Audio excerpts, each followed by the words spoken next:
When did you get interested in the subject of UFOs?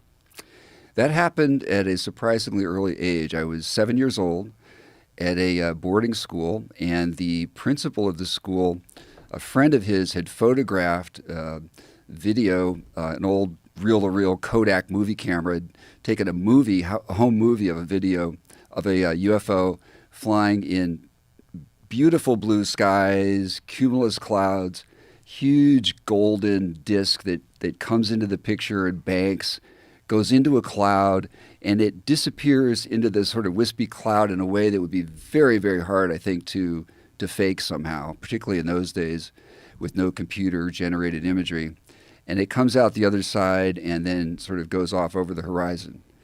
And I was, stunned and flabbergasted, and myself and all the other kids ran outside that night and were looking at the stars, and it just sparked my curiosity, a lifelong curiosity. So once you got into government and once you were there, you're basically there, you had to start asking questions like, did you wait a while? Like, how long did you ask for? You're like, hey, what do you guys know? Yeah, well, for a long time I waited. Very rarely. I looked for openings. I looked for opportunities. So, for example, the stigma is so great that you're reluctant, obviously, to raise that issue.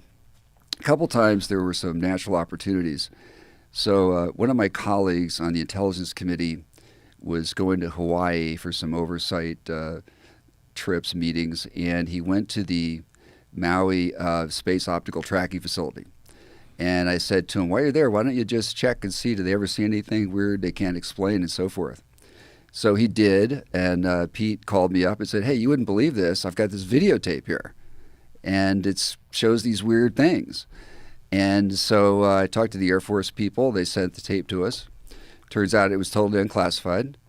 I showed it to Senator Cohen and some others, and it ended up on national TV, actually, but didn't generate any further response. Everybody just kind of threw their hands up in the air and said, well, that's interesting, but we don't know what to do with it. It was Ted Koppel's Nightline show that this tape was played on. It showed sort of 5 objects moving parallel to the ground, possibly in formation. They're in the atmosphere because they're burning, they're interacting with something. There's plasma coming off them, which wouldn't presumably be happening in space, but they seem to be too slow to be meteorites. So it was mystifying and difficult to explain, never did get an answer. Occasionally something like that would happen, but by and large, the issue almost never arose. The issue is a weird issue because if you bring it up in the wrong company or at the wrong time, you could be dismissed as a loon.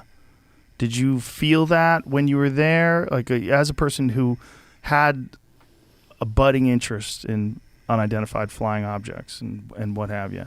Did you feel like this is a politically risky thing to discuss, especially to discuss like in serious terms? Like, do you believe in these things? Like, what are they? What do we know?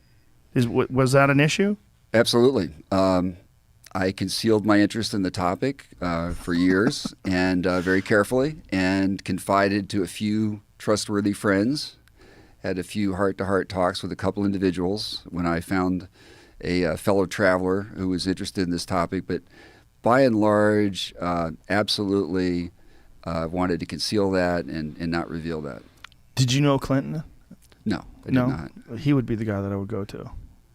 There was a a request that came to me once that I think was from President Clinton, and it was one of the astronauts claimed to have seen a UFO out at Edwards Air Force Base, and it was videotaped, he said. And he described this in his memoir and wanted the president to get hold of the tape, of the video. And Secretary Cohen came back to the Pentagon from a meeting, and a message came down to me to go to try to find this tape. And unfortunately, there was I got nowhere with that. The Air Force was adamant that there was no such tape, there was no such information. Anything they had on UFOs had been destroyed. So I had one of these situations that's very common in this area, which is you have just two apparently credible sources, but utterly conflicting, irreconcilable information, which seems to happen often in this field. Now, being as you were in government and very close to literally the machine that runs the world, what's the general perception when people are discussing these things in Washington? What's the general perception of what's going on with these things?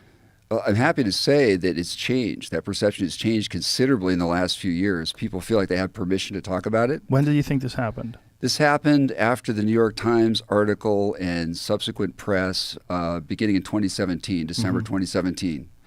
And that sort of gave people permission to talk about this. And I've actually had Pentagon friends who said, this is kind of cool. We don't have to go in the closet to talk about this anymore.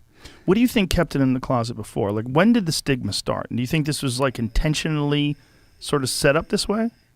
It was. It was the Robertson Panel Commission, 1953, and they concluded during those Cold War days that this was a potential threat to national security because UFO reports might overwhelm our air defense and communication system, and that the Soviets might spook the public and somehow manipulate this issue. So they actually advocated in writing that this issue be debunked and discredited, and the government went ahead and did so extremely successfully, unfortunately. And this all started with the Project Blue Book, correct? Correct. It was during that era. So what was the gentleman's name that was running Project Blue Book again?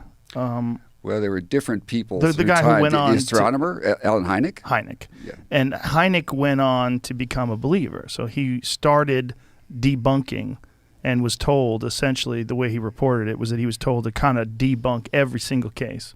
Everything he could find, whether it was swamp gas or, ball lightning, find some way to explain this away. But then once he left Project Blue Book, he started openly discussing these cases. And I don't want to draw too many firm statements like that because we would see them being flat, too. We'd see them perfectly stationary up there, regardless of the wind. Really? Mm-hmm. Yep. Wow. So what kind of wind are you talking about? Oh, gosh. I mean, at altitude, you can have anywhere up to 100, 120 knots of airspeed. What is that in miles per hour? It's about 130, 140 miles an hour. So they're completely stationary with 140 mile an hour wind? Correct. How would something do that? It's confusing to me as well.